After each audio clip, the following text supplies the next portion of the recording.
Assalamualaikum warahmatullahi wabarakatuh. Pada pertemuan kali ini kita masih membahas mengenai gerak pada makhluk hidup.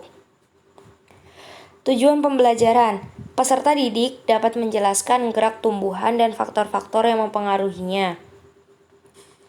Pendahuluan: salah satu ciri makhluk hidup ialah peka terhadap rangsangan dari lingkungannya.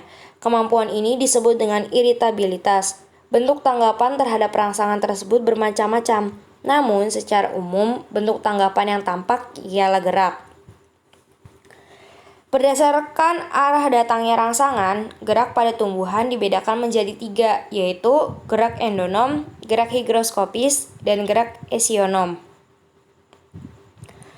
Gerak endonom. Gerak endonom ialah gerak yang terjadi akibat rangsangan yang berasal dari dalam sel atau tubuh tumbuhan. Contoh gerak endonom yaitu gerak siklois, gerak rotasi di dalam sel yang terjadi pada sitoplasma.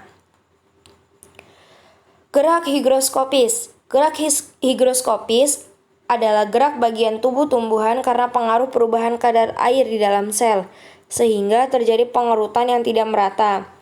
Gerak higroskopis ini merupakan gerak bagian-bagian tanaman yang tidak hidup lagi.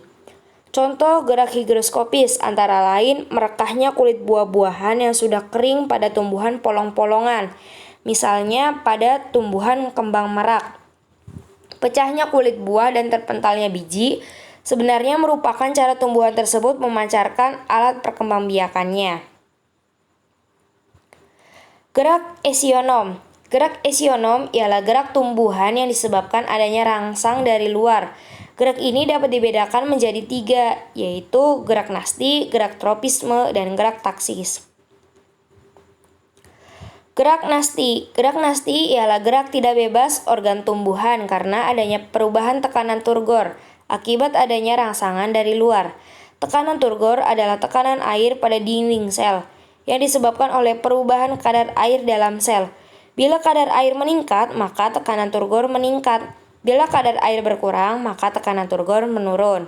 Perubahan tekanan turgor ini dipengaruhi oleh sentuhan, cahaya, kelembaban, maupun suhu lingkungan. Jenis-jenis gerak nasti. Gerak nasti ada beberapa macam, yaitu ada seismonasti. Seismonasti adalah gerak membuka atau menutupnya daun majemuk yang disebabkan getaran atau sentuhan. Contohnya pada tumbuhan putri malu. Niktinasti adalah gerak menutupnya daun tanaman lamtoro karena pengaruh gelap. Termonasti adalah gerak nasti karena pengaruh suhu. Contohnya gerak mekarnya bunga tulip pada musim semi. Fotonasti adalah gerak nasti karena pengaruh cahaya. Contohnya mekarnya bunga pukul 4. Gerak kompleks adalah gabungan faktor cahaya, suhu, air, dan zat kimia. Ini merupakan contoh tanaman niktinasti. Dan ini merupakan contoh tanaman fotonasti dan termonasti. Gerak tropisme. Gerak tropi atau tropisme adalah gerak bagian tubuh tumbuhan akibat adanya perubahan yang arahnya mendekati atau menjauhi sumber rangsang. Ada beberapa macam gerak tropisme. Yang pertama ada fototropisme atau heliotropisme. Yang kedua ada geotropi. Yang ketiga ada tigmotropi atau haptotropi. Yang keempat ada hidrotropi. Dan yang kelima ada kemotropi. Fototropisme atau heliotropisme adalah gerak tidak bebas tubuh tumbuhan karena mendekati atau menjauhi cahaya matahari. Misal gerak batang yang selalu menuju cahaya matahari termasuk fototropi positif. Geotropi adalah gerak tidak bebas tubuh tumbuhan karena pengaruh gaya gravitasi. Misal gerak tumbuhnya ujung akar adalah geotropi positif. Tigmotropi atau haptotropi adalah gerak membeloknya arah pertumbuhan bagian tubuh tumbuhan karena adanya rangsangan yang berupa sentuhan, misalnya gerak sulur pada Brunchinia ovata. Hidrotropi adalah gerak bagian tubuh tumbuhan ke arah lingkungan berair, dan kemotropi adalah gerak bagian tubuh tumbuhan karena pengaruh bahan kimia, misalnya gerak akar menuju lapisan tanah yang kaya akan unsur hara.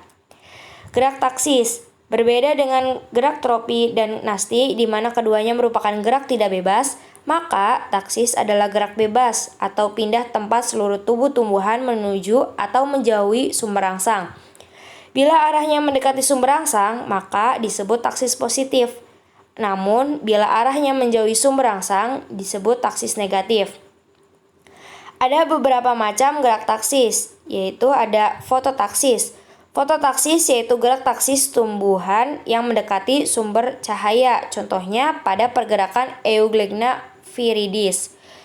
Kemotaksis yaitu gerak taksis tumbuhan yang dipengaruhi oleh rangsangan berupa zat kimia, contohnya pergerakan pada spermatozoid.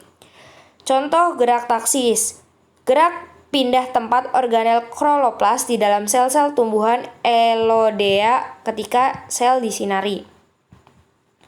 Sekian penjelasan mengenai gerak tumbuhan dan faktor-faktor yang mempengaruhinya. Sekian dan terima kasih. Wabillahi taufiq wal hidayah. Wassalamualaikum warahmatullahi wabarakatuh.